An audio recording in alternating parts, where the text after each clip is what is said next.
Good evening, everybody. Thank you so much for joining us on our virtual vigil. And we have amazing speakers today, but it's not really about, the speakers. And it is really about the fact that all of us had joined here together because we all feel the need to come together in the days when there's so much uncertainty and trouble, and we want to support each other.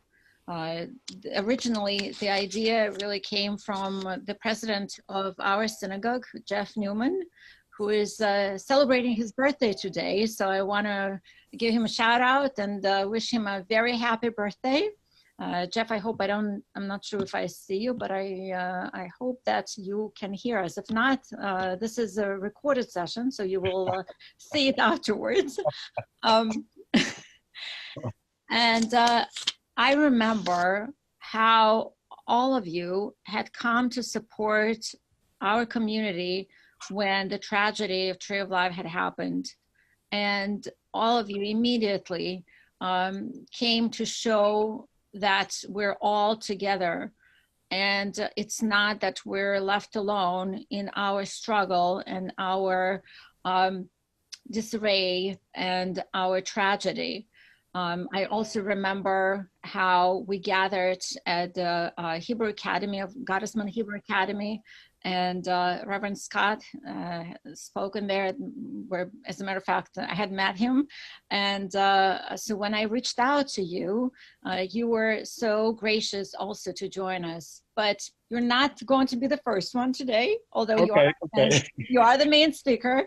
I want to welcome the State Senator Anthony Bucco, who is always, and he also spoke at the Hebrew Academy, and he always comes whenever we invite him. He always is there to support.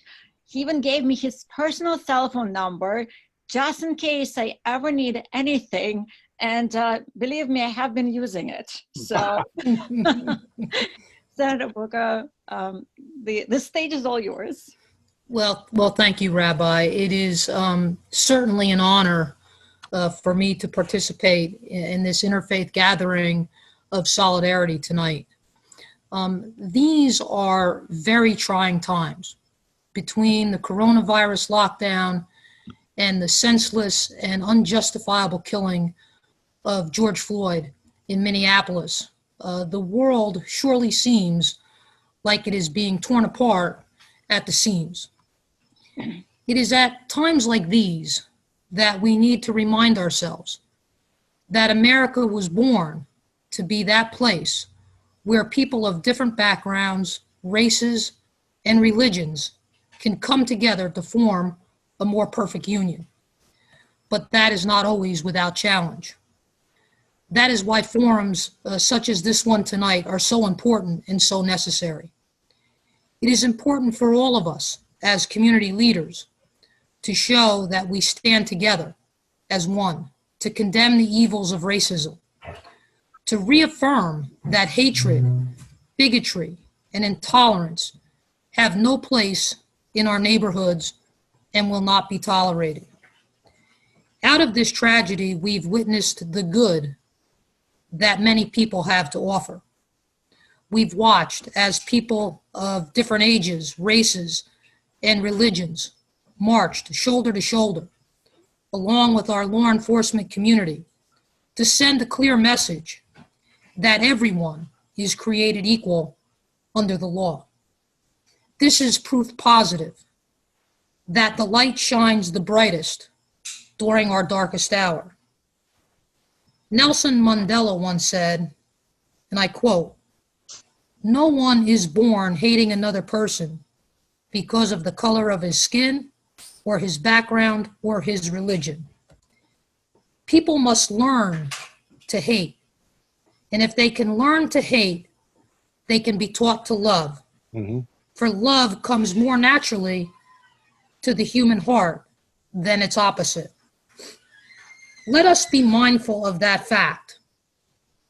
And when we leave here tonight, commit ourselves to the teaching of love, peace, and harmony for one another. I thank you for this opportunity to be with you all. Please join hand in hand when you can, when this coronavirus is beyond us. And remember that we're all brothers. We have more that unites us than divides us. Good luck to everyone, and God bless you. Thank you. Thank you for your words. Thank you so much for being with us. I also want to remind everyone, while most of you are muted, there is a chat. And so please feel free to share with us your comments. And that way it's going to be really more interactive, which reminds me of the services I do when people text me their comments or the fact that they're present. So please use the chat. Our next speaker is, of course, the Roxbury Mayor, Bob DiFilippo. Last time I've seen him in person was when we were, along with also Reverend Carrie Morgan, packing the food for people in need. And it was really a great event that showed, again, that there are no barriers and doesn't matter what color people are, but what's important is to serve the community. So, Mayor Bob DiFilippo. Thank you, Rabbi Ina, and the Temple Shalom for arranging this important event. And also Reverend Carrie Morgan in the First Presbyterian Church in Succossona, and the Roxbury Interfaith Council for all you do in the community. And thank you, State Senator Anthony Bucco, for your commitment to diversity and equality. In addition, I would like to thank each and every participant in tonight's gathering for your commitment to social justice and to end systemic racism. A very special welcome to Reverend Herman Scott of the Morristown Calvary Baptist Church, tonight's keynote speaker. Reverend Scott, thank you for joining us tonight. As Roxbury's mayor, I'm here tonight because the Roxbury Mayor and Council stand in unequivocal solidarity with those fighting for social justice and equality. The council, including Deputy Mayor Fred Hall and Councilwoman Jackie Albrecht, Councilman Jim Riley, Mark Crowley, Rich Zochak, and Tom Carey, all of whom are with us tonight, stands united with the Roxbury community against hatred and racism.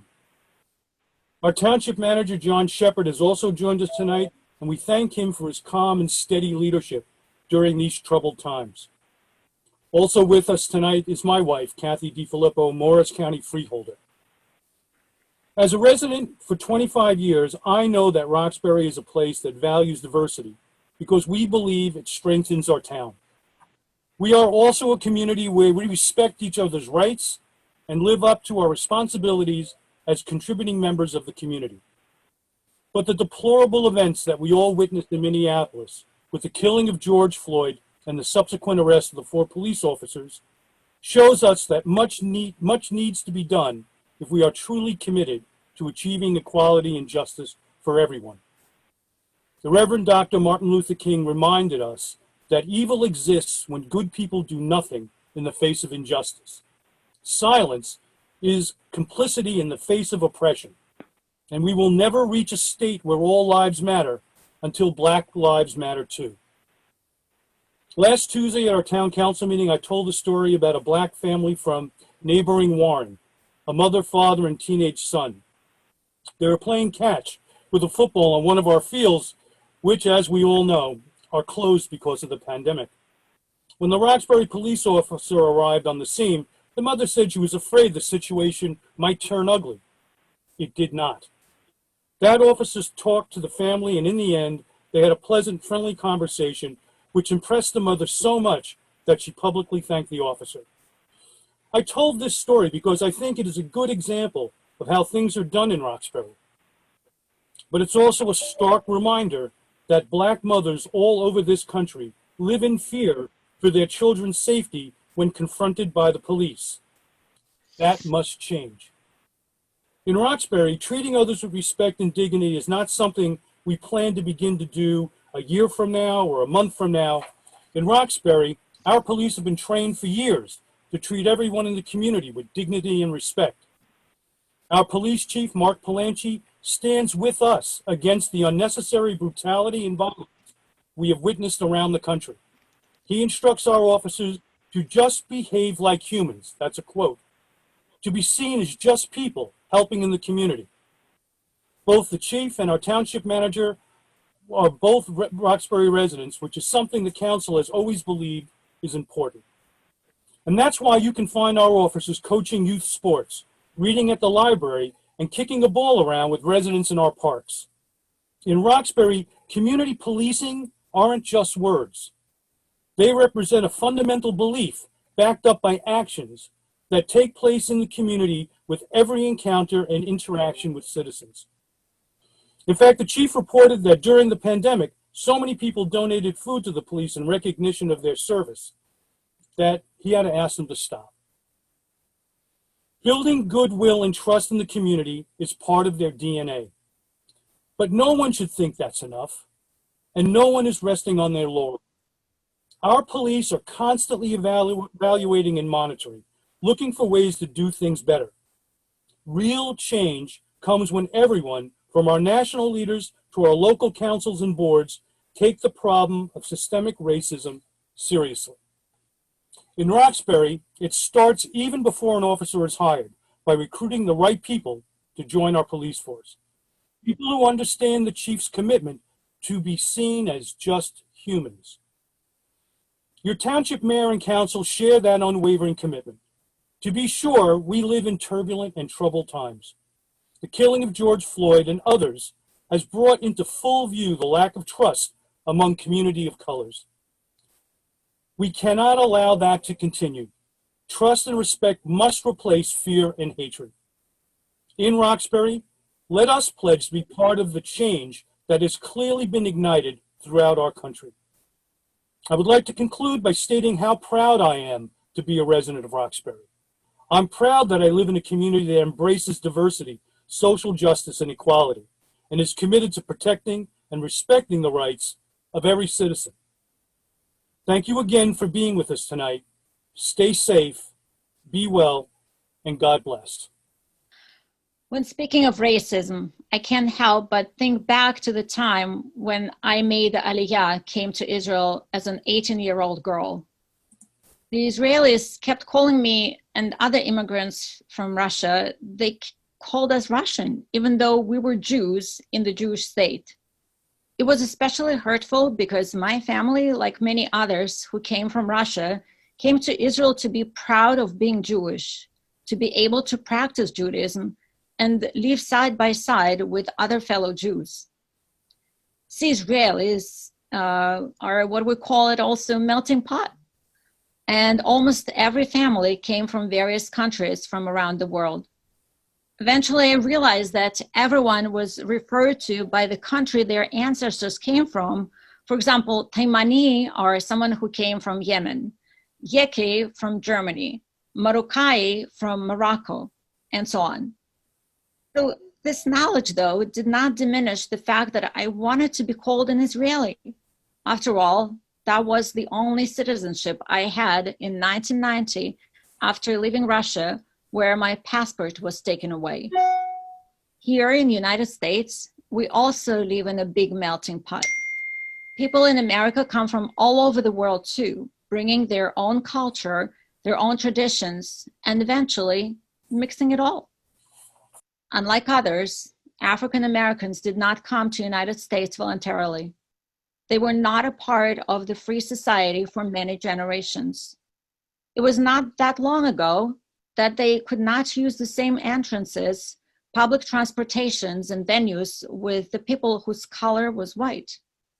Can you imagine the burning feeling of injustice the African Americans must have felt to be called the N-word? While their ancestors may have been brought to Africa, from Africa, they were born here and have been here for several generations. After the struggle to bring equality and with some improvement in the situation, we're still so far from the day when there will be no more segregation. Yes, more Black people can receive a basic and college education along with white. Yes, there are more job opportunities, but let us not fool ourselves. We are far from equality. The N-word was rightfully banned from our society. It is now appropriate to call people with a Black skin African American. But let me ask you, what kind of Africans are the people who've been living in America all their lives, whose parents and their parents have been living here all their lives too? I was shocked when filling out the form. I don't remember now exactly what it was for. One of the first ones, actually, I had to fill out here in the United States when I came. I had to identify myself as a Caucasian. It made absolutely no sense what this question had to do with the rest of the form. Friends, until we have that question, until we continue to brand each other and others, there will be no equality. When I go back to visit my family in Israel, they have all been integrated in the society and accepted by Israelis. They have become Israelis themselves. And so I hope that time will come when all of us, the proud citizens of the United States, white skin or Black skin, will only be called Americans. Our next speaker is my colleague and a really good friend, Reverend Carrie Morgan, who's been supportive in every single thing that we do and initiated herself so many gatherings and is an amazing leader for our clergy council here in Roxbury.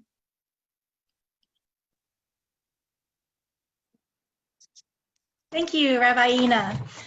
So my name is Carrie Morgan, and I'm with the Presbyterian Church here in Sakasana, and I'm currently serving as the moderator for the Interfaith Clergy Council. And this past year, we came up with a vision statement for the council, and so I'd like to share that with you all tonight. The Roxbury Interfaith Clergy Council is an inclusive and dynamic group of faith leaders that seek to celebrate the diversity of our faith traditions, express gratitude for our unity, and strengthen the role of faith in the greater Roxbury Township region through common action. So tonight I just have chosen to share with you all a snippet of my own life journey. It's good to share stories, and I appreciate that Rabbi Ina shared part of her story as well. And so growing up, I had very limited exposure to diversity. And so as I have been dwelling in this and pushing myself and learning more, the greatest diversity I think that there was in my upbringing was that with religious practices. And so thankfully, I was blessed to be a part of a family that was really open to various expressions of faith. And at a young age, I was allowed to attend worship with my friends at various houses of worship. And that's something that I hope to pass along to my children as well. I've taken them with me to the mosque for special services there because it's an important part of who we are, to know that we can be together in places that don't need to be places of division, but can actually be places of unity. So as my own faith deepened and I sought to learn more about what people believe spiritually, and how people ground themselves in their values, morals, and other expressions of living together in community, I was drawn to the study of anthropology. Although in my particular college, there was not a specific study of anthropology of religion, I really did focus my studies towards classes, anthropology classes that connected to different religious practices of how people live together in community, expressing their spirituality through common values. So in this ongoing journey of life, I am drawn over and over again to a central question in my own mind, and that is, what is it that makes us human? And why? And why are we the way that we are?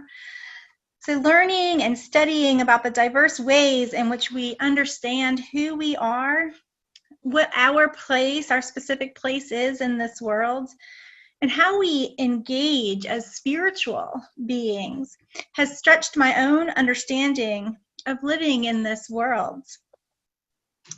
Although I know I still have so much to learn, I seek to be a voice of interfaith relationships and a leader in guiding the various communities of which I am a part in the understanding of engaging all people as children of God, and that we do need to work towards cultural structures that truly reflect a universal set of human rights for all.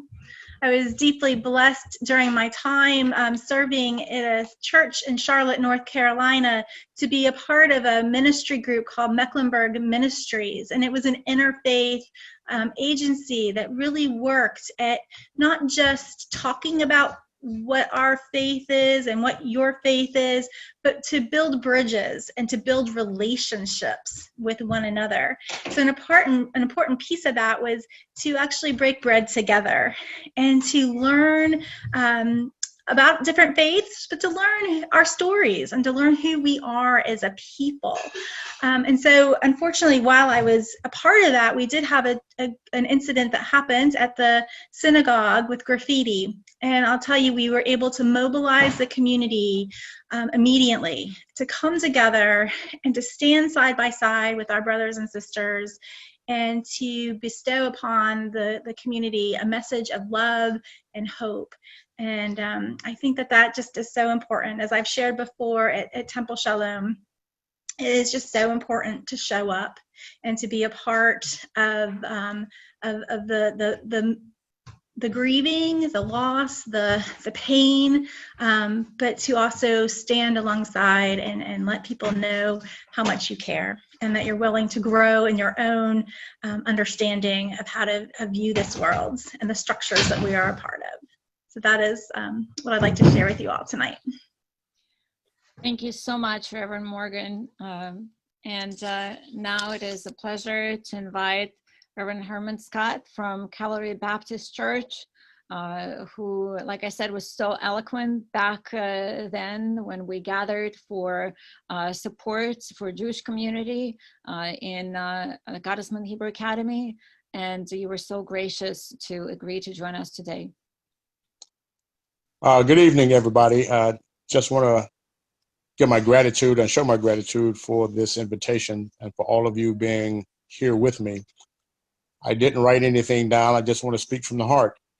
I struggle sometimes with the current events of today due to the fact that when I was a kid, I grew up in North Carolina back in the 50s, 1952, matter of fact. And there I experienced firsthand what it was like to feel the fire of racism. I remember going to the Woolworth store where there was a counter, and we as African Americans were never allowed to sit at that counter. We were not allowed to use the bathrooms. We could not drink from the same water fountains. As a matter of fact, we could not ride on the bus if there were whites on the bus and they were standing. We had to get up and give our seats to them and to allow them comfort at our discomfort. I remember when we had the annual parades that we would have in Goldsboro, we were not allowed to stand in the front of the line. We could not go into the movies. We had to sit upstairs in the movies. And I never understood as a kid why things were so different for us. My grandparents taught me to, once I got my education, to move north, because the adage back then, if you moved north, you were free. So unfortunately, when I came to the north, I found out we were more freer in the north than we were in the south, but we were still considered second-class citizens. The current events of today keep open wounds that we thought were healed. The Eric Garners, the Michael Browns, the Trayvon Martins are just similar cases where these wounds are constantly being reopened. In the African American community, some people don't understand the violence, don't understand the anger or the angst. But the anger, and I don't support the violence, but the violence of a people oppressed is their voice to be heard. So to some degree, I understand the anger, I understand the rioting. We marched back in 1960. And my disparity or my angst today is, here it is some 50 some years later, and we're still, African Americans are still dealing with the same pain. I often wondered if people would learn a lesson from nature. If you look at nature, for instance, a black cow that God created can eat green grass that will give off white milk that is turned into yellow butter. Why is it that we as a people, we as human beings, can't respect diversity of nature? None of us all look the same, but there is some sameness even in uniqueness. So I'm glad to hear, I'm glad to see all of us here tonight, but I want all of us to understand the pain and the angst of the African American community that still, after some 300 years, maybe 400 years after the Emancipation Proclamation was signed, we are still slaves. And our kids are suffering because they're afraid now to go to school. They're afraid to go in certain communities. Some of them have even given up and say, what's the use anymore? And that's the greatest tragedy of all, is when people lose their hope. So tonight, all of you being online tonight has given me some glimpse of hope to keep moving forward, to keep fighting. And I thank you, the mayor of Parsippany, Bob DiFilippo, my good friend, Anthony Bucco, and others who are here.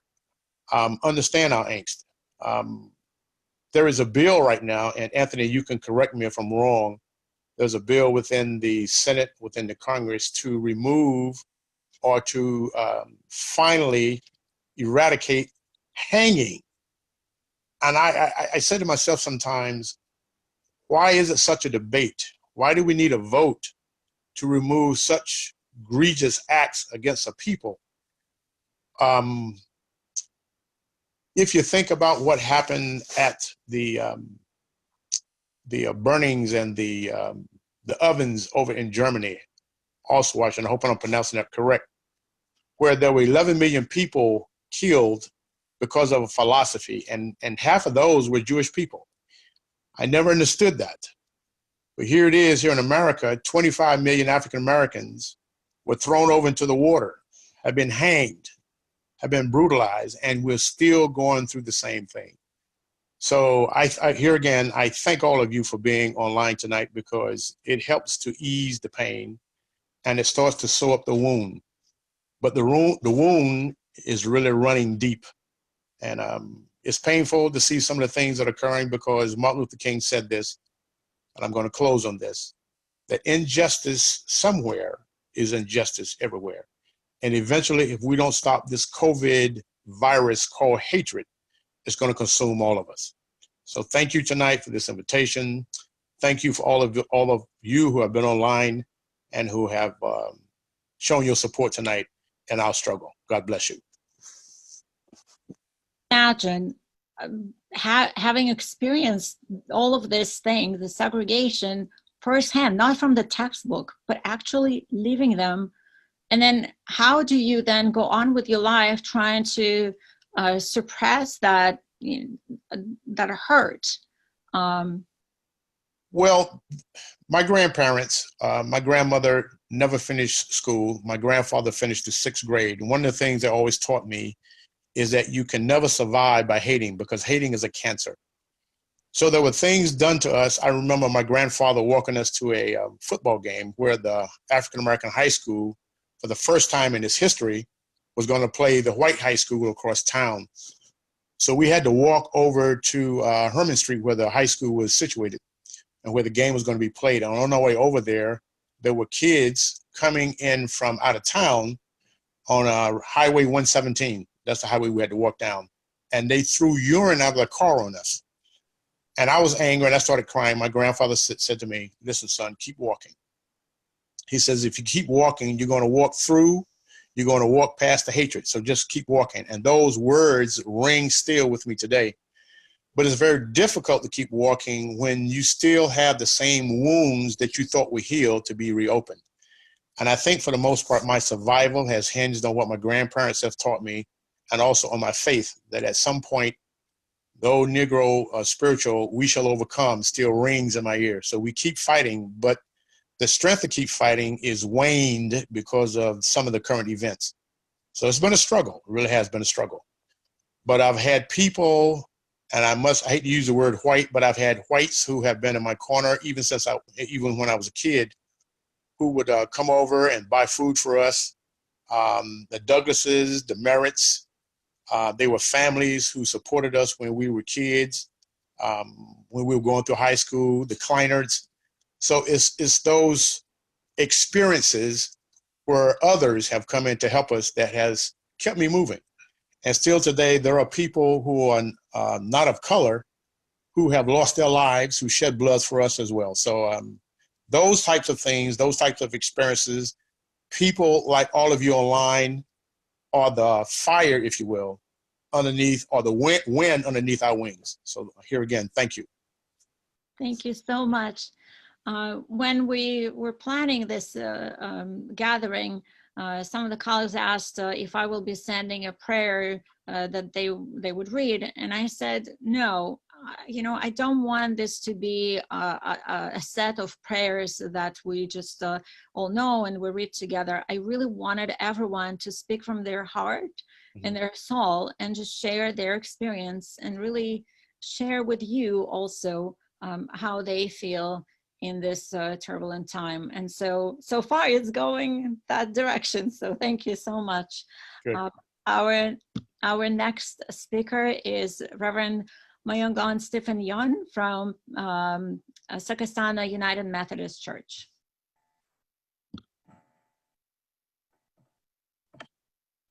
Good evening. My name is Myungon Stephen Yon. I'm a lead pastor of Sakasana United Methodist Church. It's truly my honor and privilege to be part of the service of solidarity along with my fellow clergy and friends and neighbors in Roxbury Township. Telling stories means you are running the risk of opening wounds. It means to run the risk of being vulnerable. For this reason, I'm so grateful for this opportunity to be able to listen to the stories from my clergy colleagues, and especially from Reverend Scott. I appreciate your sharing the stories of pain, lament, hope. Tonight, I'm very grateful for this opportunity to be able to unite beyond our differences, to be able to speak in peace and love with one another, to be able to stand in solidarity with Black people, other people of color, and to be able to contribute to making our community, our world, a better place, a safer place for every human being. I have to say up front that as an Asian immigrant clergy serving a United Methodist Church, one of the Protestant churches here in Roxbury Township, I am thinking and speaking out of my own cultural, racial, and religious locations and backgrounds. And tonight I'm here to simply say that silence is not an option for all of us. Whether we are Black or white, brown or yellow, I believe silence is not an option because racism, racial violence affect not only victims, but also perpetrators and bystanders alike. By saying this, I don't mean to undermine or diminish the long-lasting pain of racial violence and the bigotries that have inflicted on Black communities and other people of color. In fact, the impact of racism on communities of color, particularly on Black siblings, is far-reaching, systemic, and complex. At the same time, racism hurts everyone in our community. By dehumanizing other human beings, it dehumanizes one's own self. By remaining a silent bystander, we let such dehumanization continue to happen. Let the deep-seated social disease continue to spread over, make our community sick. I don't have to mention a growing body of research study that show the impact of racism on children's mental, physical health, not only on victims, but also on bystanders. Racism hurts everyone. This is why silence is not an option for us. Whether you're a Democrat or Republican, whether you're religious or non-religious, whether you are white or a person of color, silence is no longer an option for us. We have seen the horrific viral video of George Floyd's killing, where the officer Chauvin kneeled on Floyd's neck until Floyd lost consciousness and life. It was such a horrible scene to watch. Personally, there was another part that was so troubling, painful for me to watch in that video. It was the inaction and indifference of a fellow officer on the scene who was standing between George Floyd, the officer Chauvin, and the people watching the scene in the street. It seems to be close enough for him to hear George crying out, "I cannot breathe." He seemed to be close enough to hear people shouting, "Check his pulse." His inaction, silence were painful to witness. Though he was not the only officer who failed to step in, his behavior at the scene was a vivid demonstration of how silence is an action and how staying silent in the midst of injustice is a statement. As an Asian immigrant living in the US society, I have to confess that talking about race and racism was a source of uneasiness, discomfort for me. I share this with my congregation already, but part of my discomfort and awkwardness came from the feeling, the sense that there is not much space for Asians like me to raise a voice about race and racism. Even during this pandemic, many Asian Americans found themselves silent victims of racism, of racial prejudices, violence. But at the same time, it has been the case historically that many Asians have found themselves a bystander, being caught in between the racial tensions.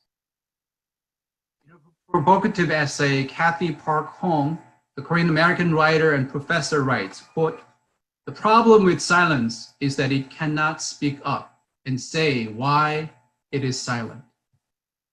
So silence collects, becomes amplified, takes on a life outside of our intentions. Through silence, we allow others to control whether we belong and where we belong. When it comes to racial violence and prejudices, there is no neutral ground. There's no place for ambiguity. Yes, there are a great deal of work for us as a community to engage at an institutional, cultural, personal level as we seek to disentangle the thread of racism woven throughout the fabric of our society. And we know there is a difference between seeing what's wrong and doing what's right. But I believe there is a critical breach between the two. It is to break the silence about what's wrong. It is to stop being silent about injustice. It is to choose to speak about the inconvenient truth that Black lives have been too often undervalued in this society. Tonight, as part of this community, as valuable members of this society, we've come together to break silence, speak out, and share our stories. I hope we can continue this important conversation. Let us stand together with the victims of racial violence, biases, marginalization because of their race and skin color. Let us stand in solidarity with those who seek racial justice. Silence is not an option for us. Thank you for your attention and listening. God bless you all. Thank you so much, Reverend. This was really moving. And like you said, you can, in a way, relate to that. I mean, many of us can, but while we think we can, we still will not be able to ever grasp the extent of the pain. I don't think so. Next speaker is going to be Reverend Tom Coderre from Redeemer Lutheran Church in Sakasana. Well, good evening, and thank you, Rabbi, for that introduction. And it is an honor to be with you all tonight and to stand with you in this difficult time. Yesterday in our community's worship, we heard a story from the Gospels. It's a story of Jesus sending out his disciples in mission to announce the arrival of God's kingdom. And this is how they were to do it: by curing the sick, by raising the dead, by cleansing the leper, and by casting out demons.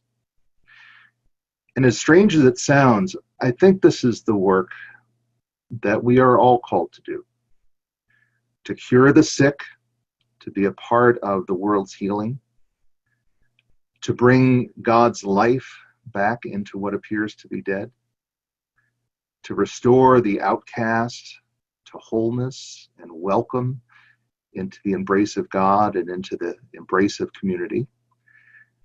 And also, the difficult part of this work is to cast out demons. And we live with demons all the time. Forces that blind us to the truth, forces that close our hearts and minds to see as God sees, forces that perpetuate systems and structures that benefit some and often at the expense of others. And it seems to me that what makes this present crisis in our country and in our community so raw and painful is that we are reckoning with the demon of racism and the systems and structures that continue to oppress our sisters and brothers of color. My faith community is overwhelmingly white, and so we have a particular challenge, and we also have a great responsibility. The challenge is to be willing to acknowledge the demon of racism is alive and well in our society, and that we are mixed up in it. And that's not an easy thing for us to acknowledge. You know, in the New Testament, the casting out of demons was a traumatic process of release. For this demon of racism to loose its grip on us, we must loose our grip on our defensiveness. We must listen with compassion. We must open ourselves to change.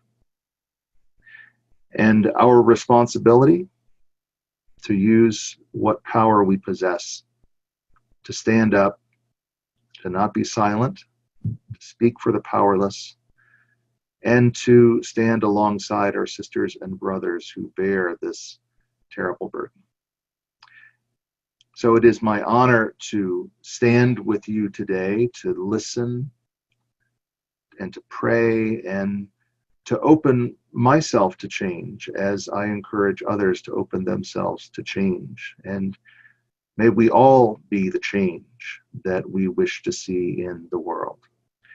And I was particularly thankful for Reverend Scott's story of his grandfather who said to keep walking.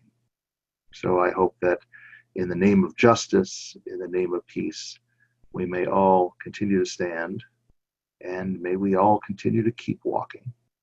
So thank you very much. Beautiful. Thank you, Reverend Coderre. By the way, Reverend Scott, this invitation does not cancel the invitation that I approached you with during that rally in the Hebrew Academy to come and speak on Martin Luther King. You remember, so it is still an open invitation. I hope by then we'll all be gathering together in person, finally hugging and kissing, right? Yes, I'll keep my promise.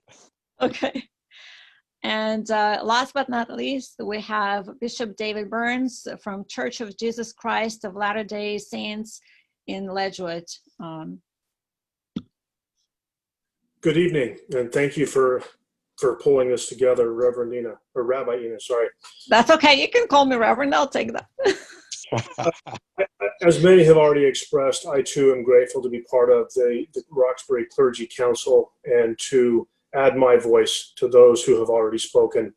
And in light of recent events, Russell M. Nelson, who is the president of the Church of Jesus Christ of Latter-day Saints, shared a message, and I'd like to quote from his message. Quote, "We join with many throughout this nation and around the world who are deeply saddened at recent evidences of racism and a blatant disregard for human life. We abhor the reality that some would deny others respect and the most basic of freedoms because of the color of his or her skin. We are also saddened when these assaults on human dignity lead to escalating violence and unrest. The Creator of us all calls on each of us to abandon attitudes of prejudice against any group of God's children. Any of us who has prejudice toward another race needs to repent. During the Savior's earthly mission, he constantly ministered to those who were excluded, marginalized, judged, overlooked, abused, and discounted. As his followers, can we do anything less? The answer is no. We believe in freedom, kindness, and fairness for all of God's children. Let us be clear. We are brothers and sisters, each of us the child of a loving Father in heaven. His Son, the Lord Jesus Christ, invites all to come unto him, black and white, bond and free, male and female. It behooves each of us to do whatever we can in our spheres of influence to preserve the dignity and respect every son and daughter of God deserves. Any nation can only be as great as its people. That requires citizens to cultivate a moral compass that helps them distinguish between right and wrong. Illegal acts such as looting, defacing, or destroying public or private property cannot be tolerated. Never has one wrong been corrected by a second wrong. Evil has never been resolved by more evil. We need to foster our faith in the fatherhood of God and the brotherhood of man. We need to foster a fundamental respect for the human dignity of every human soul, regardless of their color, creed, or cause. And we need to work tirelessly to build bridges of understanding rather than creating walls of segregation. I plead with us to work together for peace, for mutual respect, and for an outpouring of love for all of God's children." Close quote. And I'd just like to add my voice of solidarity to all of those who have spoken this evening, and am grateful to count myself among the greater Roxbury community and to be part of this clergy council. And thank you, and may God bless us all.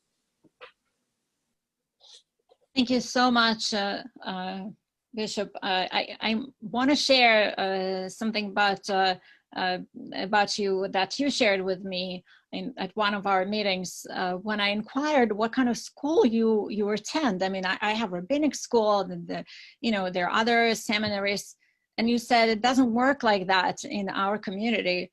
We are chosen by the congregation. We study throughout our whole life.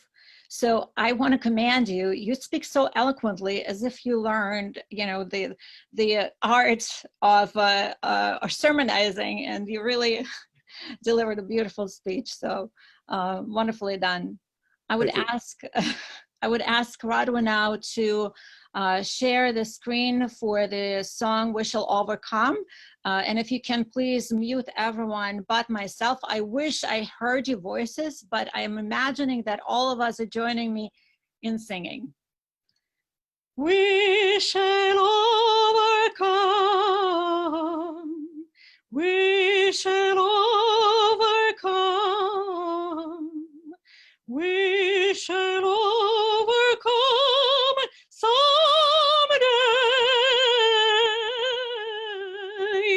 Oh, deep in my heart, I do believe we shall overcome someday. We'll walk hand in hand. We'll walk hand in hand. We'll walk hand in hand someday. Oh, deep in my heart, I do believe we'll walk hand in hand someday. We are not afraid. We are not afraid. We are not afraid today. Oh, deep in my heart, I do believe we are not afraid today. We shall live in peace. We shall live in peace. We shall live in peace someday. Oh, deep in my heart, I do believe we shall live in peace someday. Thank you, everyone, again for joining. You need to know and remember that now you are the emissaries to your congregations, because I hope that you're going back and spread out the good word and show the recording of this wonderful gathering that Rod will share with all of us. And again, I hope that everyone will be healthy, because soon we have to gather together and hold our hands in one big circle that may at least cover the Roxbury.